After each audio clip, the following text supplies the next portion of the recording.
Alright, interesting question time. How did Africa's world war spiral out of control so fast? Now, the Second Congo War from 1998 to 2003, often called Africa's World War, spiraled out of control so rapidly due to a perfect storm of political betrayal, deep-seated ethnic tensions, and the allure of immense mineral wealth in the Congo. Now, we're going to look at why it got so crazy so quick. Now, a sudden political betrayal.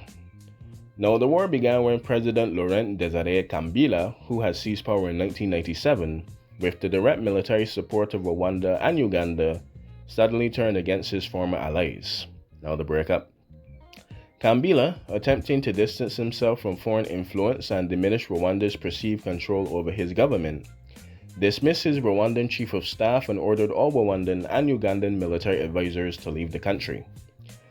Now, feeling betrayed and concerned that Kabila would stop helping them address security threats such as the Hutu militias, especially for Rwanda, Rwanda and Uganda immediately sponsored a new rebellion and rebel group, the Rally for Congolese Democracy, or the RCD, or the Rallye des Congolais de Démocratie, in August 1998. I don't think that was French at all, but we'll roll with it. The multinational coalition effect. The conflict escalated into a world war and engulfed much of the continent almost instantly because Kabila did not fall quietly. He successfully rallied a counter-coalition of other African nations and governments to protect his government. Now, regional intervention. Zimbabwe, Angola, and Namibia intervened militarily to support Kabila, while Chad, Sudan, and Libya also joined the fray at various points to protect Kabila. Now, this led to a massive multi-front military stalemate where nearly a dozen nations and approximately 25 armed groups were fighting on Congolese soil, turning the nation into a battleground for regional dominance and supremacy. Now, the resource trap, because it's all about the bling sometimes.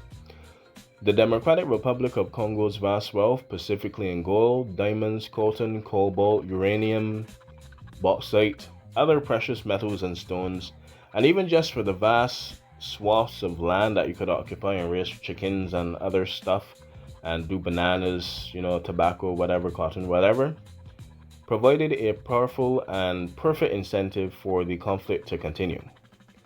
Now, many of the foreign armies and rebel groups that entered the DRC were not just fighting for ideology or security, they were actively funding their war efforts through the extraction and the sale of these exact minerals.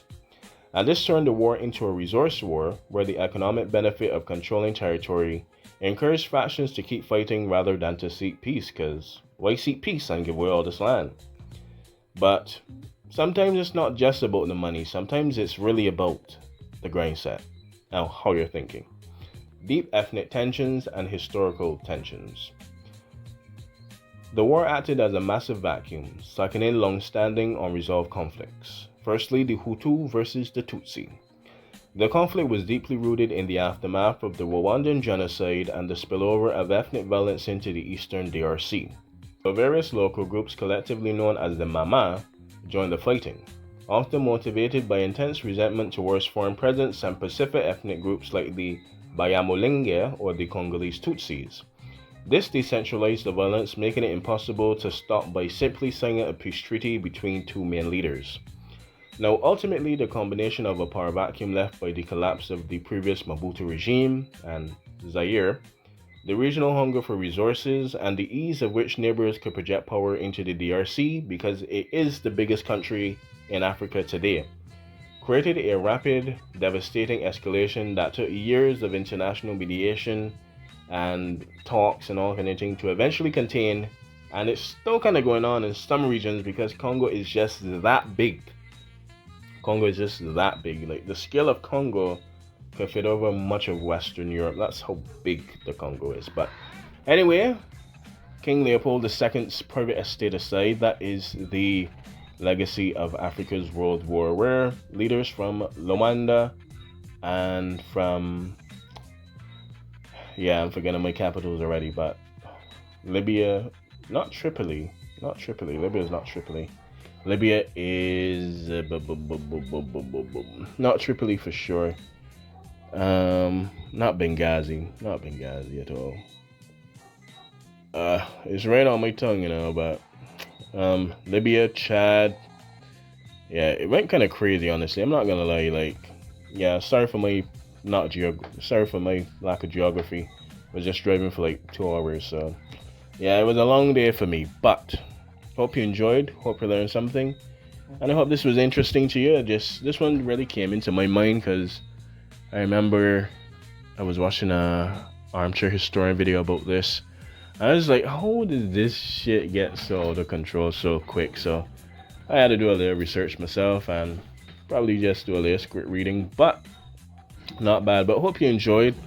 Hope you learned something. I'm gonna get something to eat and relax myself, get ready, really get into tune for my test. But yeah, that's pretty much it. But hope you enjoyed. Hope you learned something. And until next time, au revoir and bon soirée because it's going on nighttime, or bon journée if it's daytime for you. Anyway, this has been me. The dogs are barking, but it is late and the video is over. So bye bye.